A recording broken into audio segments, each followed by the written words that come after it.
Canarias 2.0.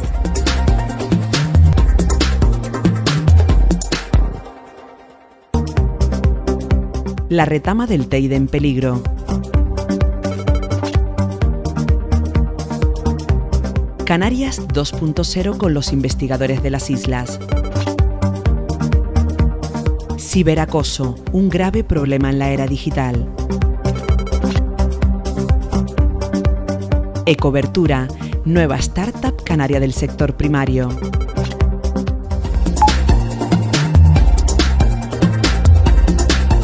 Los conejos, grave problema para la retama del Teide.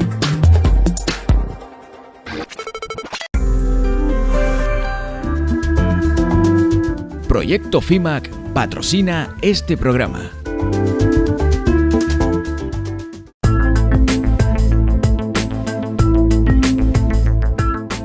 Desde hace años, biólogos e investigadores han alertado de la gravedad que supone la alta densidad de conejos que viven en el Parque Nacional del Teide para la conservación de las retamas que pueblan este territorio protegido. Los conejos se alimentan de sus raíces y han reducido considerablemente el número de ejemplares de retama del Teide. Estos pequeños herbívoros tienen un alto poder destructor, son consumidores voraces y además sus excrementos pueden cambiar la composición química del suelo. La Unidad de Conservación del Parque Nacional del Teide, que depende del Área de Medio Ambiente del Cabildo de Tenerife, lleva varias décadas estudiando el impacto negativo de los conejos en el ecosistema del retamar. Se han creado varias zonas de exclusión protegidas con vallado para evitar la acción de los conejos. Las conclusiones son claras. En las zonas protegidas, donde los conejos no tienen acceso, las retamas son más fuertes y altas y hay una mayor reproducción de ejemplares. Aquí detrás tenemos el vallado de exclusión donde no entran conejos y aquí estamos fuera del vallado en una zona para comparar donde sí entran los conejos. Se ve la diferencia de gran cantidad de retamas en aquel vallado y aquí hay otras especies pero no hay prácticamente retamas. Esa zona del interior del vallado hace 14 años era exactamente igual que este lugar donde estamos ahora, solo que allí, al no tener ese efecto depredador de los conejos, pues las retamas han crecido de forma espontánea, como se puede observar. Las retamas que están aquí, que se pueden observar, han crecido de forma espontánea y durante todos estos años los biólogos, los técnicos del parque están cuantificando exactamente el crecimiento de cada una de estas plantas, se cuentan los ejemplares, se cuenta la cobertura. Lo más interesante en esta zona no es solamente el hecho de que hay muchas retamas, sino que, como se puede observar, hay retamas de muchos tamaños. Algunas antiguas, las que están atrás, de 14 años, es la antigüedad del vallado, pero también hay retamas más pequeñas, de 5 o 6 años, juveniles e incluso pequeñas plántulas que tan solamente tienen 1 o 2 años. Esa estructura de edades, perfectamente organizada, es lo que garantiza que el retamar se encuentra aquí dentro del vallado en perfecto estado de salud. Esto muestra cómo podría ser el parque si no tuviéramos conejos, al menos en las densidades que se dan en la actualidad. O sea, el conejo es una especie que ya está plenamente integrada en el parque, pero hay una necesidad de controlar sus densidades. En las últimas décadas se ha comprobado que existe una reducción considerable del número de retamas. Las imágenes de satélite muestran cómo han ido desapareciendo las retamas del Parque Nacional del Teide. La diferencia entre un año y otro es grande, con una pérdida sustancial del retamar. Tenemos un problema con las retamas en el parque que se está muriendo. En los últimos 25 años, el 20% de la cobertura de retamar ha desaparecido. Un problema de conservación. La mayor parte de las retamas que mueren, como estas, algunas en los últimos años de forma espontánea, son retamas de gran tamaño, son retamas de gran edad, son retamas viejas, que pueden tener varias decenas de años. Los técnicos de la Unidad de Conservación intentan determinar el número de conejos que viven en el Parque Nacional del Teide. Para ello hemos diseñado este sistema de muestreo que repetimos a todos los meses. Son 400 puntos como este repartidos por todo el parque, donde contamos el número de excretas de conejos que hay dentro del círculo que se está viendo. Lo que hacemos aquí es contamos los excrementos que hay, los retiramos y posteriormente venimos al mes siguiente y volvemos a repetir el proceso y así indefinidamente. Sabiendo el número de excretas que un conejo produce al mes y la superficie del aro, podemos extrapolar fácilmente a una superficie determinada. En este caso lo hacemos a 1 hectárea. Una vez recogidos los excrementos de conejo, en el laboratorio se analizan para determinar qué plantas forman parte de la dieta de estos herbívoros. El primer paso sería coger, en este caso la retama fresca, y se coge y con el bisturí se saca la epidermis, que es la primera capa de los tejidos vegetales, y se pone en un portal con un cubre y se mira al microscopio óptico. Y se observa una parte de esos excrementos al microscopio con el objetivo de reconocer esas epidermis. Y con los distintos aumentos reconoceríamos los tipos de epidermis vegetales que ha comido el conejo en este caso. Uno de los principales problemas es que los conejos se comen las plantas más jóvenes, provocando el envejecimiento de la población de retamas y evitando que crezcan nuevos ejemplares que sustituyan a los que van muriendo.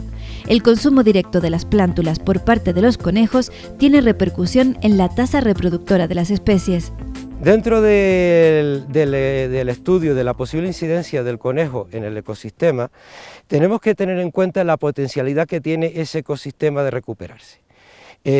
Por los datos que estamos teniendo, esa capacidad depende exclusivamente de la producción cada año de un cierto número de juveniles, de ejemplares nuevos que a lo largo del tiempo vayan sustituyendo a los adultos que mueren por vejez. Simplemente caminando al lado de donde haya ejemplares progenitores, podemos realizar pequeños muestreos a pequeña escala donde simplemente escarbando en el suelo vemos si hay alguna que otra semilla en el lugar. En este caso, pues hemos encontrado precisamente aquí una de ellas.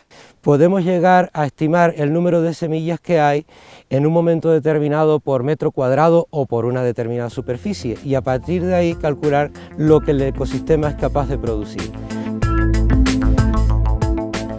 En los últimos años, la densidad relativa de conejos en el Parque Nacional del Teide ha llegado a alcanzar cifras récords, con hasta 3 animales por hectárea, alcanzando una población de unos 33.000 conejos, muy por encima del objetivo máximo sostenible, que es de 1 conejo por hectárea, para evitar verdaderos estragos en la vegetación.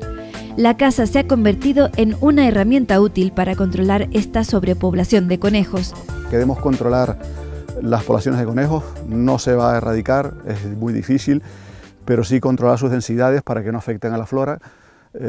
Contamos con ello, con la inestimable colaboración de la Federación de Caza, cuyos cazadores todos los años colaboran con el parque en el control de estas densidades. Es una colaboración necesaria e importante que queremos mantener, porque sería muy difícil evitar que este animal prolifere si no es de esta forma.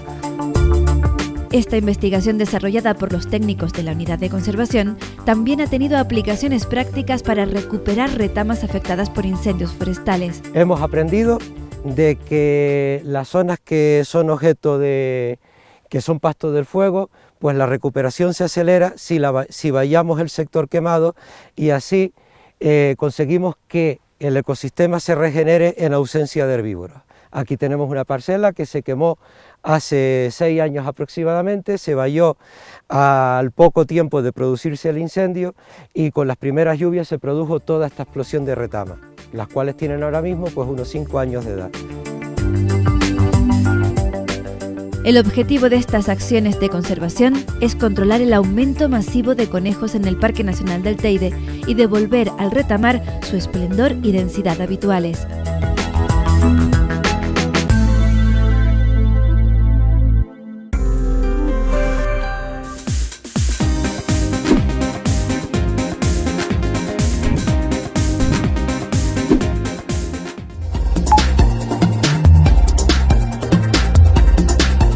Leonardo Lorente investiga las infecciones en pacientes críticos.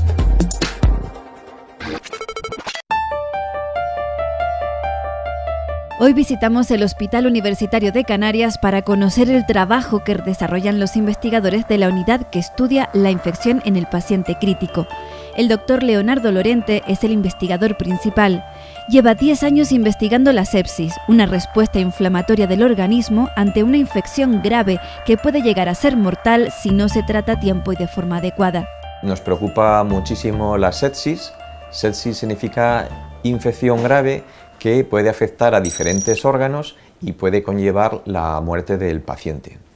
Lo importante de esta patología es que es una enfermedad que consume muchos recursos asistenciales y además mata mucho.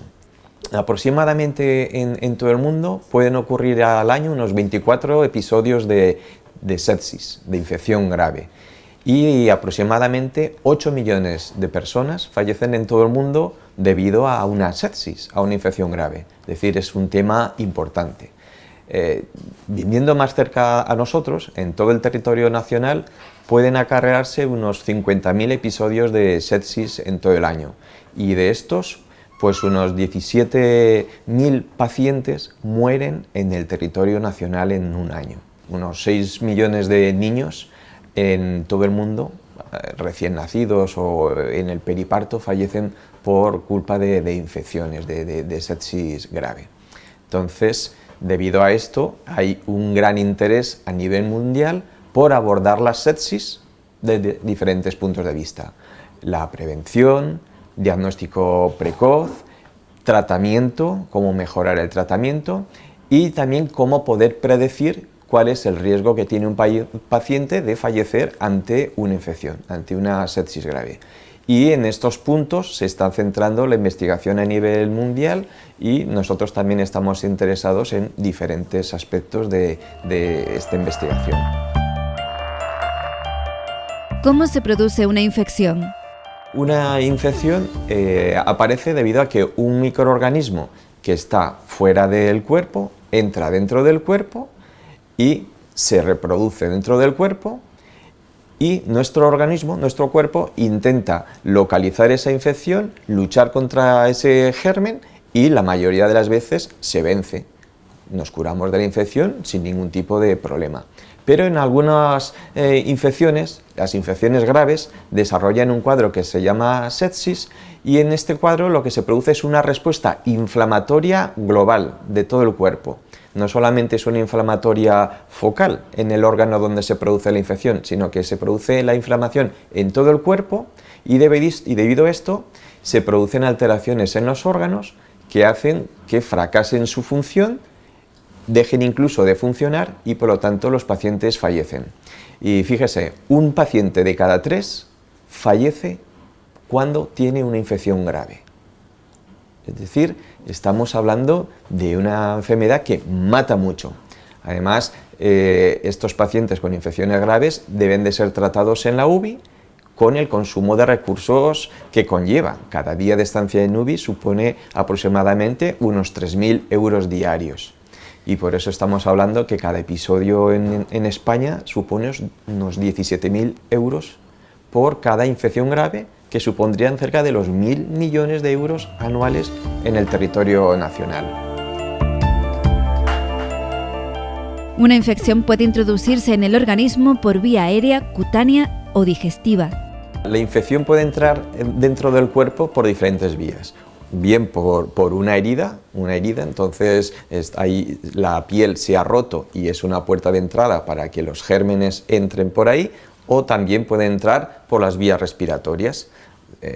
Los gérmenes están en el aire, o otro paciente tiene una infección respiratoria y al toser nosotros estamos inhalando aire con gérmenes que nos entran en las vías respiratorias, o bien en el aparato digestivo. Estamos consumiendo algún alimento en mal estado y entonces entra el germen en ese alimento y estamos desarrollando una infección del aparato digestivo.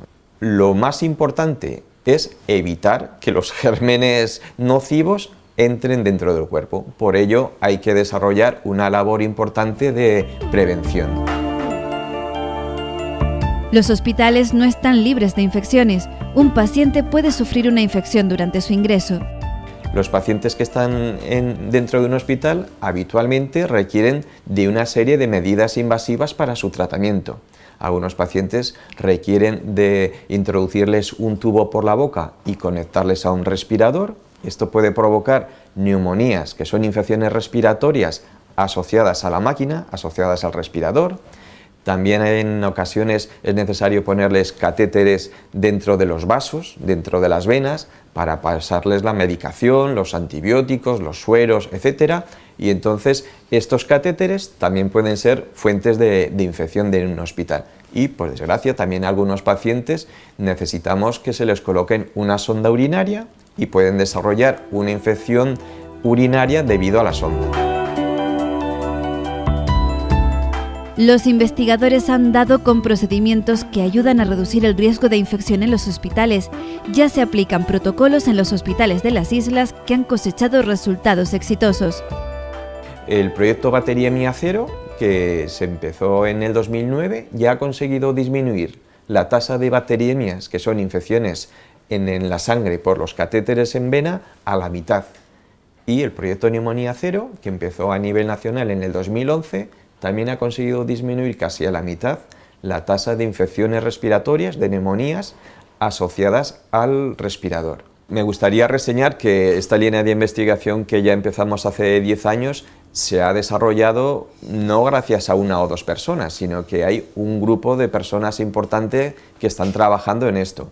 Hay 8 hospitales a nivel canario y a nivel nacional que están participando en esta línea de investigación, enviándonos los datos clínicos de sus pacientes y las muestras sanguíneas para poder determinar en estas muestras sanguíneas diferentes biomarcadores que son sustancias que nos van a decir que según los niveles que hayan en sangre, los pacientes van a tener mayor riesgo o menor de fallecer. Esta sangre también es determinada en diferentes laboratorios que también están contribuyendo con su tiempo, su personal y sus recursos.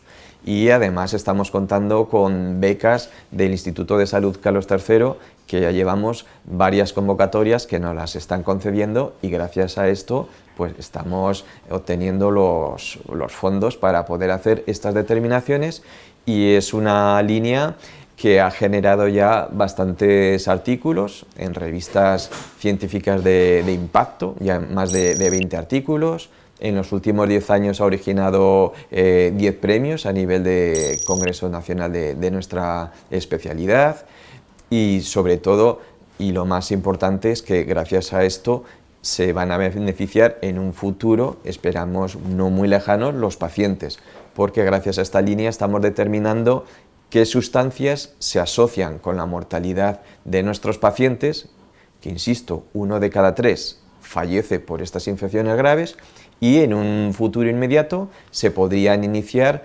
tratamientos con diferentes agentes que modulen los niveles en sangre de estos biomarcadores y por lo tanto disminuir sus niveles y hacer que el fallecimiento de estos pacientes disminuya.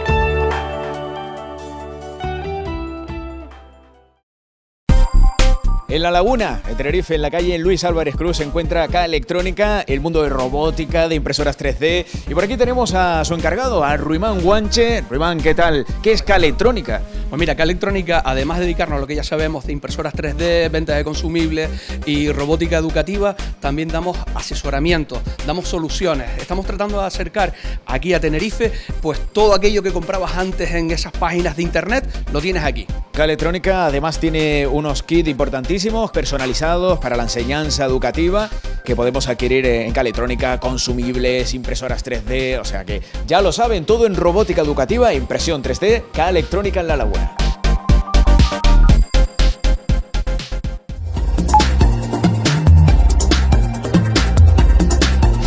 Isabel Ramos nos explica cómo combatir el ciberacoso.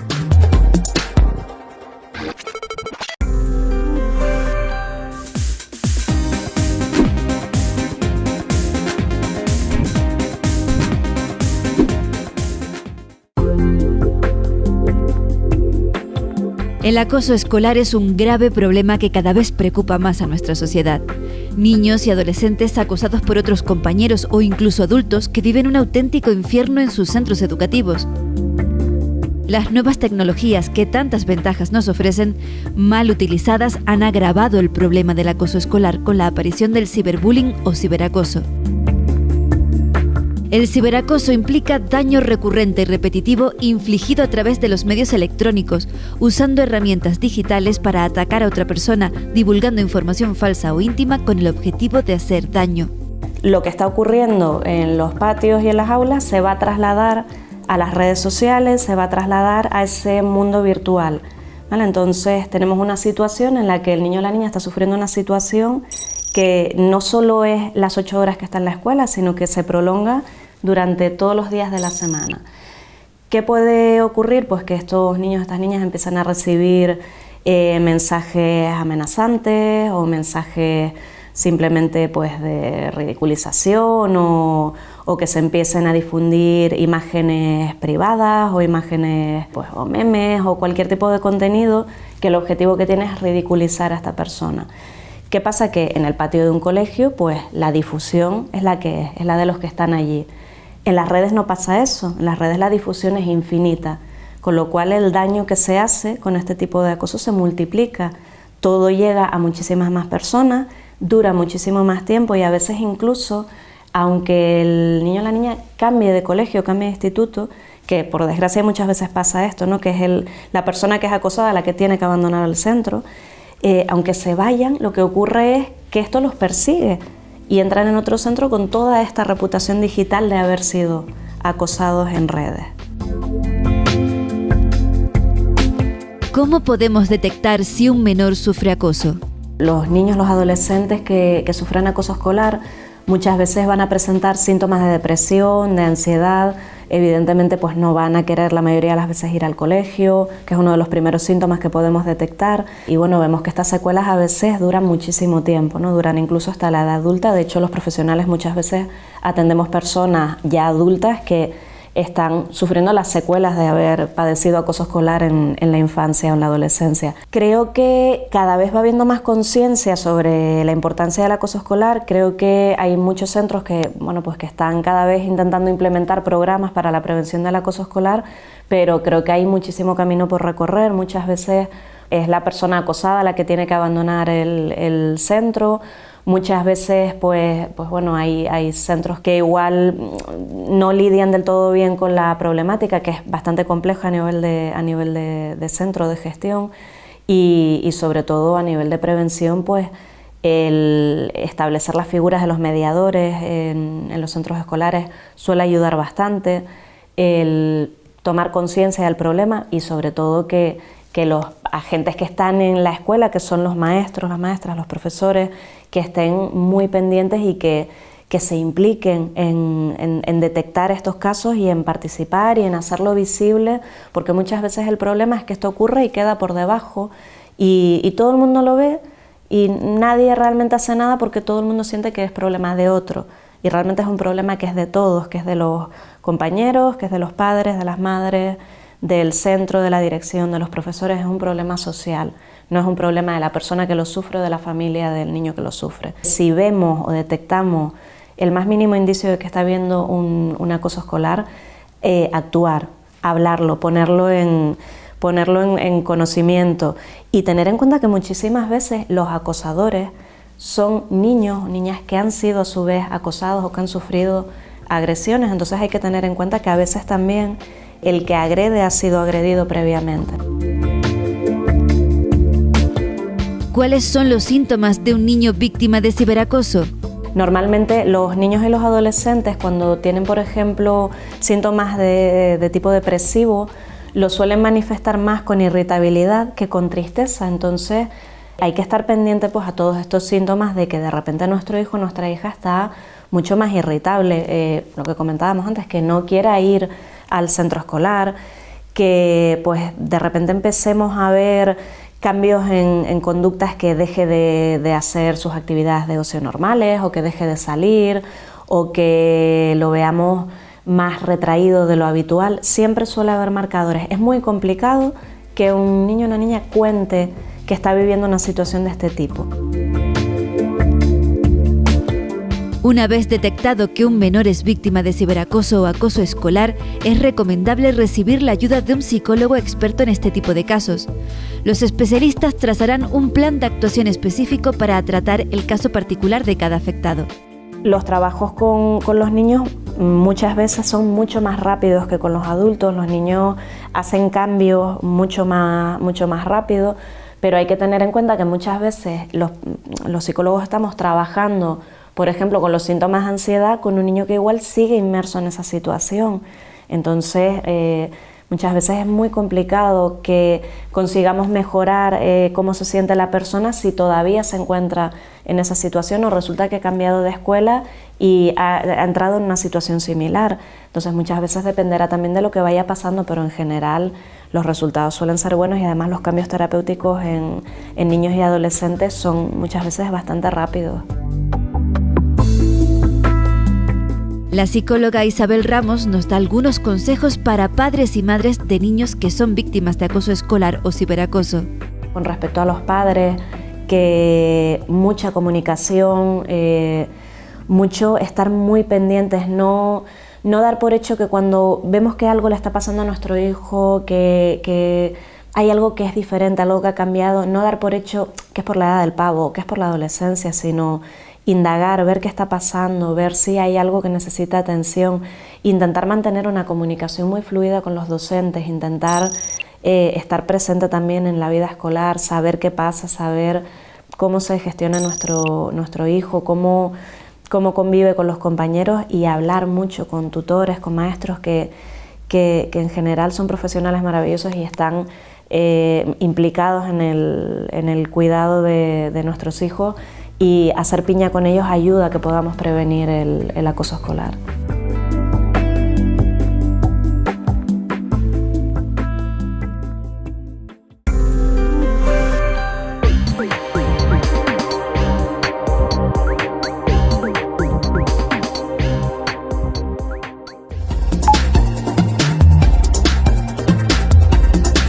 Investigación canaria para reducir el uso de fitosanitarios.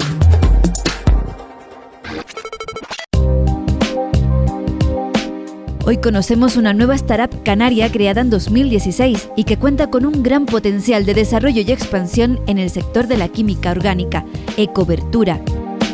Esta empresa busca alternativas al uso de pesticidas en la agricultura. Han desarrollado un nuevo método para eliminar las plagas de la polilla del tomate sin necesidad de usar insecticidas químicos, sino a través de la utilización de feromonas sintéticas. El proyecto en sí consiste en buscar nuevos métodos de síntesis de feromonas. Iniciamos nuestro proyecto con la síntesis de la feromona de la tuta absoluta, que es la feromona para la polilla del tomate, y encontramos un método que era más corto, ¿no?, para sintetizar la feromona de lo que estaba documentado hasta el momento y patentado científicamente. Con lo cual nuestra intención es aplicar ese método al resto de feromonas, iniciando por las más representativas en los cultivos canarios. La feromona es el lenguaje de olores que utilizan los insectos para comunicarse entre ellos, ¿no? Entonces, de la misma manera que nosotros utilizamos el lenguaje, ¿no?, verbal, los idiomas, pues ellos tienen su idioma de olores. Dependiendo de lo que interese, pues, y de lo que se pueda aislar y estudiar, pues esa feromona, en el caso de las polillas generalmente es la sexual, en el caso del picudo de la platanera, que es uno de los problemas grandes que tenemos en Canarias, es la feromona de agregación. Entonces, claro, cada insecto tiene su idioma. Entonces, de ahí viene también que es importante, o la ventaja de la feromona es que no va a afectar otros insectos que no sea de esa especie, de la plaga en particular que afecta ese cultivo.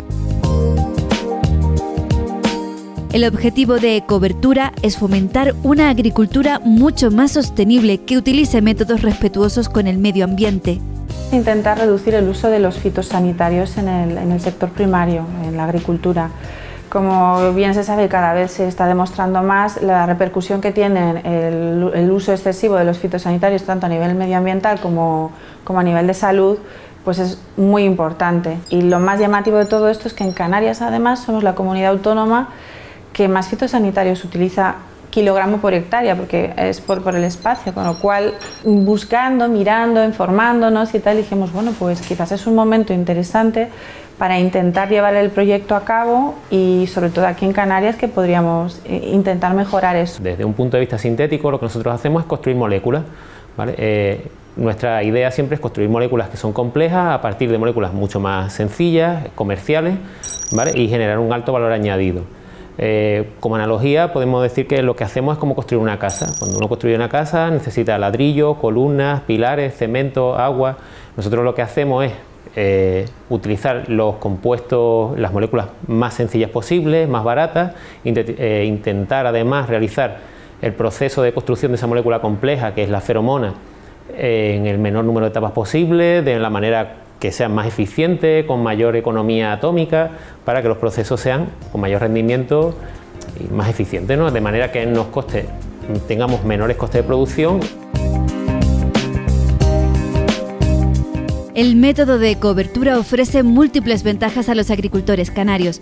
Además de utilizar productos más naturales y menos agresivos con la cosecha, permite reducir costes y evitar las trabas burocráticas que lleva aparejada la importación de pesticidas fitosanitarios fabricados en otros países.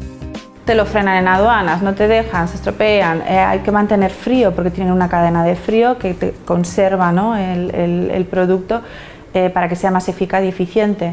Entonces, pues eso nosotros, estando aquí, son trabas que podemos ir quitando, además de que podemos tunear, digamos, el producto según las necesidades de cada cliente. La investigación está en nuestro ADN. Nosotros siempre estamos buscando encontrar métodos y desarrollar métodos que sean muy rápidos y muy eficientes a la hora de producir, ¿no?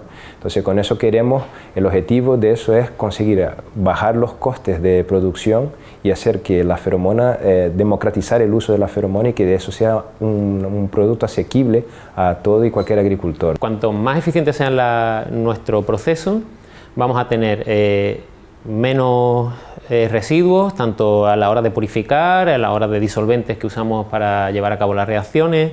Cuanta mayor sea la eficiencia o la economía atómica que empleemos también, pues generaremos menores residuos, como te comentaba antes, con lo cual también va a ser procesos más limpios. Ecobertura acaba de ganar el Premio Emprendedores 21 otorgado por CaixaBank y el Ministerio de Economía, Industria y Competitividad, lo que la reconoce como una de las startups con más proyección de futuro de Canarias. Los investigadores Irache Guerequís y Fernando Pinacho pusieron en marcha Ecobertura en 2016. Ahora ya son 5 personas en el equipo. Su sede se encuentra en el Instituto de Bioorgánica Antonio González de la Universidad de La Laguna y cuentan con el apoyo del Fondo Europeo de Desarrollo Regional, la Red Canaria de Centros de Innovación y Desarrollo Empresarial RedCide y de SODECAN, la Sociedad de Desarrollo Económico de Canarias. Tuvimos la fortuna de acceder a SODECAN, al Emprendedores Tecnológicos y gracias a que el capital que empezamos la empresa allí. Sin el apoyo de SODECAN no hubiera habido proyecto.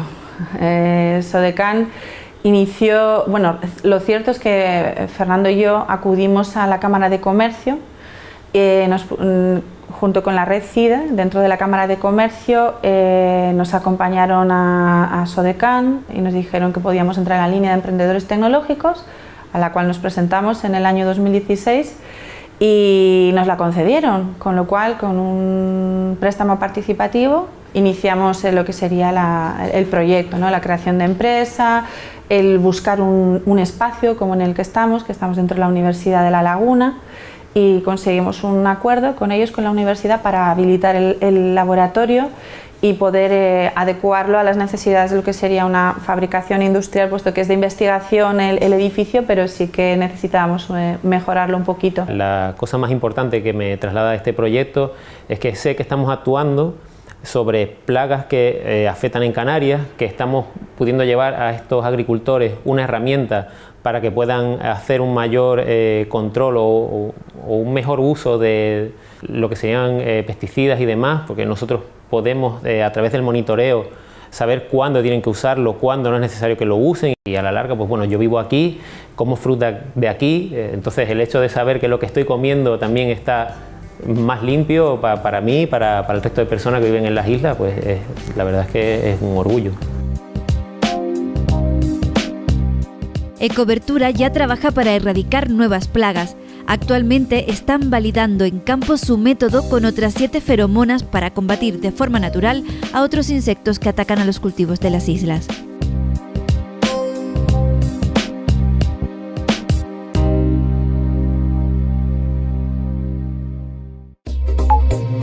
Canarias 2.0. Toda esta información y mucho más a través de nuestra página web y nuestras redes sociales.